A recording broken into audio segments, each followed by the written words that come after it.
Flesh and Blood So Cheap, Albert Marin. So this is a book published in 2011. Prelude, or Introduction, From the Ashes. From the ashes of the Triangle Company, fire began to rise one of the most dramatic and far-reaching changes in American history, one that would eventually redefine forever the role the government played in the lives of ordinary people. Rick Burns and James Saunders, New York, 1999. I'm probably going to assign parts of that video. It's a really great video. New York City, Saturday, March 25th, 1911. One of those sparkling, early spring afternoons New Yorkers so enjoy after a cold, dreary winter. Under the cloudless blue sky, strong, bracing gusts of wind blew across Manhattan Island from the East River. The air smelled fresh and clean, and it felt good to be alive. It would also be a day of tragedy that would weigh on the hearts of witnesses and survivors for the rest of their days. People flocked to Washington Square, a 10-acre park named for our first president. A century earlier, the site was a wasteland on the city's northern outskirts. Back then, it served as a cemetery for unclaimed bodies and the poorest when they died. Even today, the bones of some 20,000 people lie under its lawns and paths. After the cemetery closed in 1825, a group of elegant townhouses called the Row rose on the north side of the square. This area lay in the country, which is hard to believe, Manhattan, and the rich spared no expense to escape there from the bustling city, which was, further south in downtown. Although the Row still exists, by 1911 Washington Square had become a green oasis amid grimy factories and immigrant neighborhoods. So, industrialization, immigrant neighborhoods. On this Saturday, families from the tenements strolled the tree-lined paths. Children ran around, played on the grass, or stood on the playground swings and flew to the moon. Lovers walked hand in hand. Students from nearby New York University, which is still there, sat on the benches reading, thinking great thoughts, arguing, flirting. Miss Frances Perkins, 31, was visiting a friend at her home in the Row. A social worker by profession, Perkins led the Consumers League, an organisation devoted to improving working conditions in the factories. The two women were about to have tea when they heard fire engines. Opening the front door, they saw smoke rising behind a New York University building across the street from the east side of the square. The top three floors of an adjoining 10-story building at the corner of Washington Place and Green Street were ablaze. These floors housed the Triangle Waist Company, a manufacturer of shirtwaists, a kind of women's blouse that was at the height of fashion. Hearts pounding, the friends ran across the square, joining the crowd racing toward the smoke. Moments later, they came upon a scene that seared itself into their souls. By twos and threes, workers, some with their hair and clothes on fire, were jumping from the windows.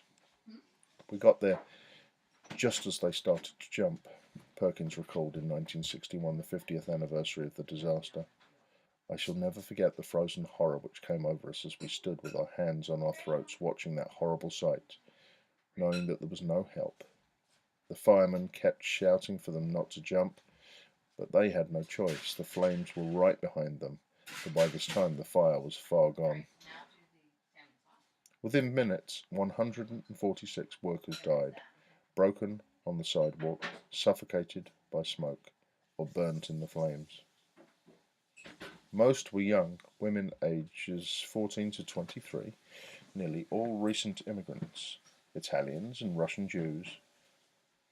Dubbed the Triangle Fire for 90 years, it held the record as New York's deadliest workplace fire. Only the September 11, 2001 terrorist attacks on the World Trade Center took more lives. Frances Perkins was shaken by what she saw that day. It was a life-changing experience. The sight of people jumping from windows affected her so deeply that she vowed such a horror could not, must not, be allowed to happen again. She would devote the rest of her life to making her vow a reality. Yet, the Triangle Fire is more than a tragedy. It is part of a larger story, one woven into the very fabric of American life. Without understanding that larger story, we cannot fully understand the disaster and how it influences us today. The Triangle Fire occurred during the greatest mass movement of people in history. People leave their homeland for various reasons, or pushes, as historians call them. Pushes include natural disasters, crop failures, poverty, war, persecution, or simply the desire for change. Those who leave go to places that they think will offer a better, happier, more interesting future. We call such reasons pulls. Thus, in the years 1870 to 1900, about 12 million immigrants arrived in the United States, nearly all from Europe. During the next decade, 1901 to 1910, another 9 million, 75% of the total of the previous 3 decades, reached our shores. Most of these entered through New York City. By the start of the 20th century, America's growing industries had made the nation into a world power. Oil tycoon John D. Rockefeller, automobile maker Henry Ford, steel baron Andrew Carnegie, inventor Thomas A. Edison. These and hundreds of others rose from humble backgrounds. Through hard work, ambition, and knowledge, they became fabulously wealthy. But these were the lucky few. The problem, life for most Americans was an endless grind, a harsh struggle for existence. Men and women, young, old and young, native born and immigrant, worked long hours for little pay. Experts calculated that a family of four needed between $650 and $800 a year for its basic needs: food, clothing, housing, medical care. Yet, in the year 1900, 3 out of 4 lived in poverty, defined as a family income of $553 a year or less. To make matters worse, work was often dangerous, even deadly. In 1911, for example, over 50,000 people died on the job, that is, about 1,000 each week, or 140 a day, every day. This figure includes boys and girls who worked in every major industry, from coal mining to textile manufacturing. In 2008, by contrast, 5,071 American adults died of work-related injuries and diseases. If you were hurt or killed at work, that was too bad. The safety net we now take for granted did not exist. No health insurance or Medicare, no old age pensions or Social Security, no unemployment benefits, no laws regulating hours and wages, safety and sanitation. The Triangle Fire shocked Americans as no other job-related tragedy ever had. For many, it became a powerful emotional symbol of what seemed wrong about America.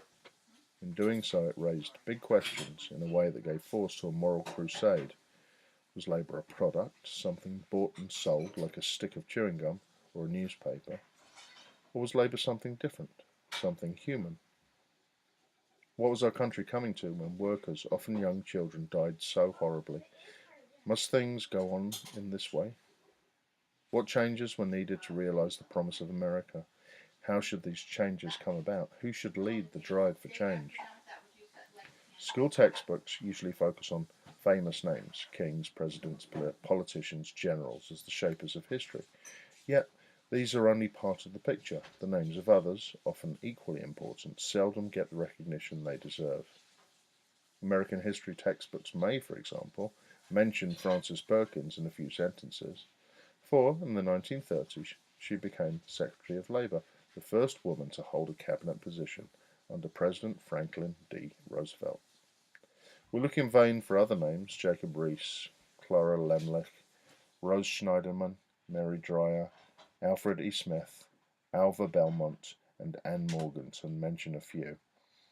It is as if they had never existed or done anything worth remembering. Still, each in their own way, they helped create the America we know today.